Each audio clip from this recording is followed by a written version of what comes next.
You know that feeling when the alarm goes off in the morning? It's cold outside, your bed is warm, and the blanket feels like the most comfortable thing in the world.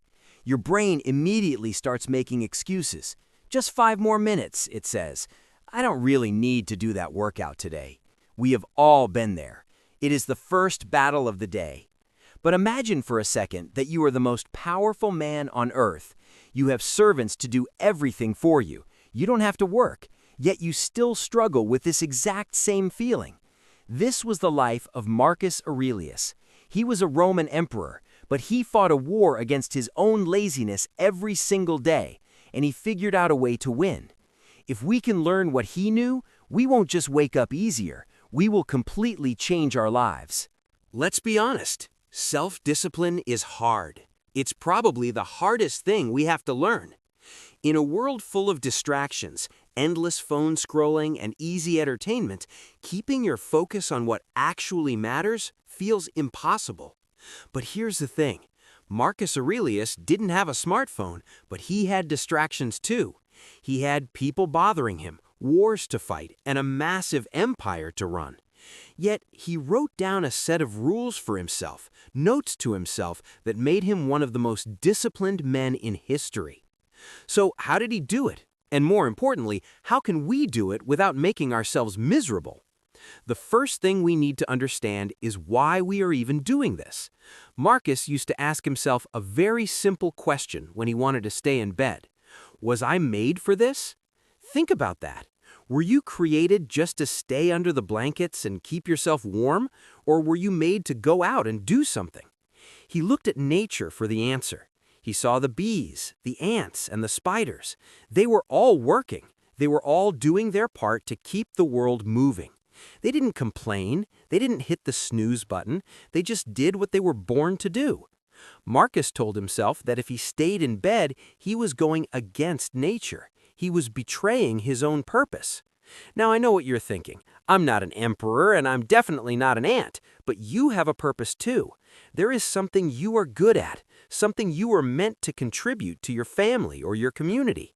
When you hide from the hard work, you aren't just hurting your productivity, you're hurting your self-respect.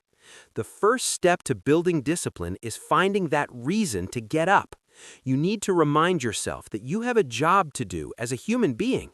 It doesn't have to be changing the world. It could be providing for your kids, getting good grades, or just becoming a stronger version of yourself.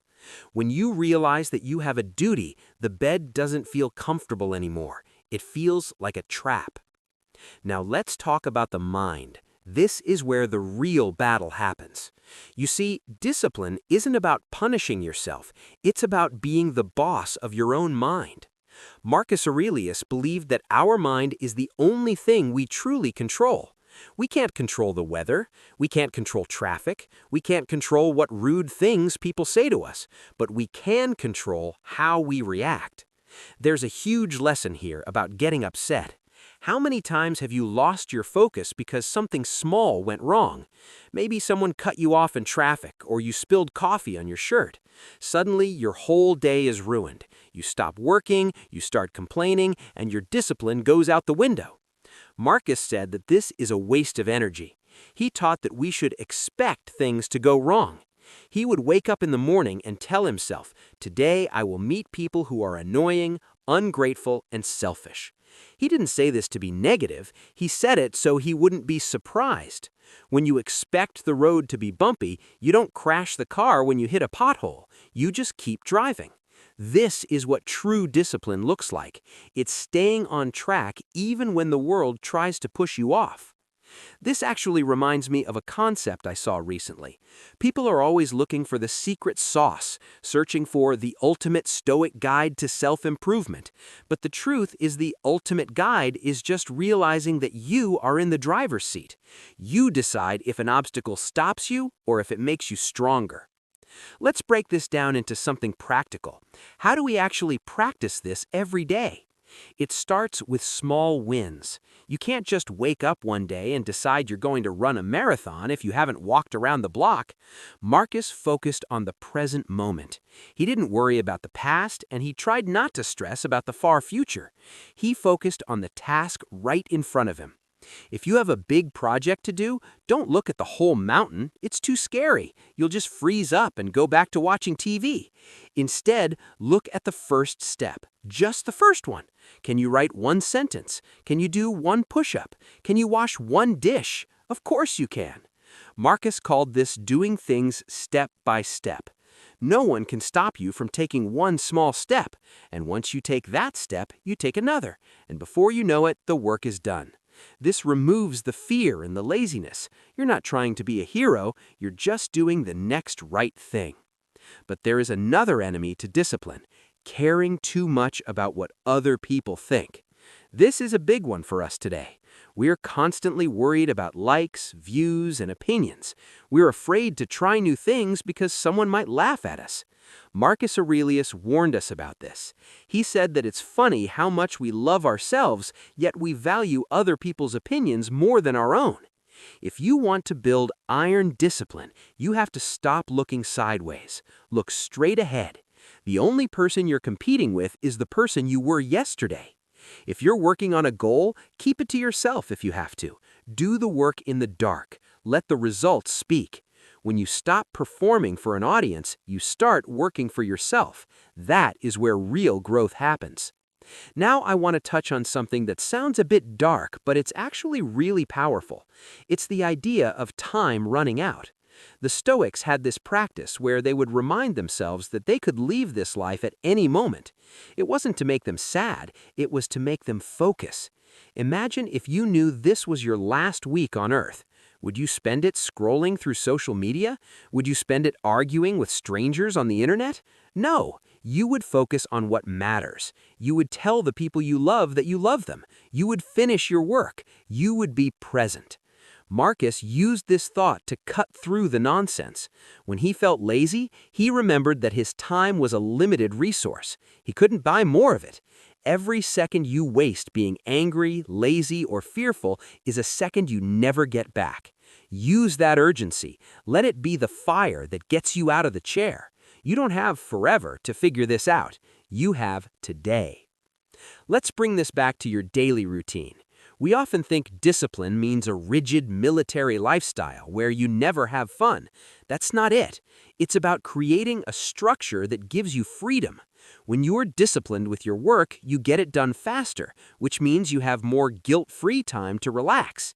When you're disciplined with your health, you have more energy to play and travel. Think about it like this.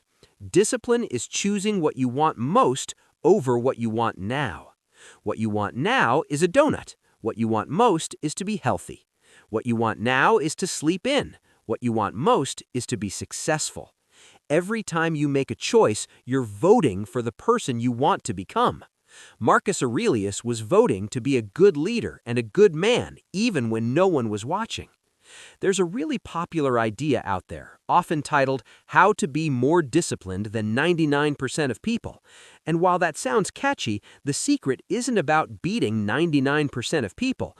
It's about beating your own excuses. It's about looking at that comfortable bed, that delicious junk food, or that distraction, and saying, "You don't control me. I control me." So, let's summarize how we apply this starting right now, today. First, fix your morning. You don't need a crazy 3-hour routine. Just stop negotiating with yourself. When the alarm rings, that is the starting gun. Get up, put your feet on the floor, tell yourself, "I am rising to do the work of a human being." Second, tackle the hard stuff first. Marcus believed in doing the difficult tasks while your mind is fresh. Don't put it off until the evening. Eat the frog, as they say. Get the heavy lifting out of the way and the rest of the day will feel like a breeze. Third, embrace the obstacles. When something goes wrong today, and it will, don't get mad, smile. Say to yourself, "Good, this is a chance to practice patience. This is a chance to practice resilience." Every problem is just a weight in the gym of life. Lift it and you get stronger. And finally, be kind to yourself when you mess up. This is crucial. Marcus Aurelius wasn't perfect. He had bad days. He got angry, he felt lazy, but he didn't give up on himself. He just corrected course. If you break your diet, don't eat the whole pizza just because you had one slice. Just get back on track with the next meal. If you skip a workout, go for a walk. Resilience is better than perfection. Building self-discipline is a journey. It's like building a muscle. It hurts at first, it's tiring, you'll want to quit, but if you keep showing up day after day, it becomes part of who you are. It becomes easy, and eventually you become the kind of person who does what they say they're going to do. And that is the most powerful kind of person in the world.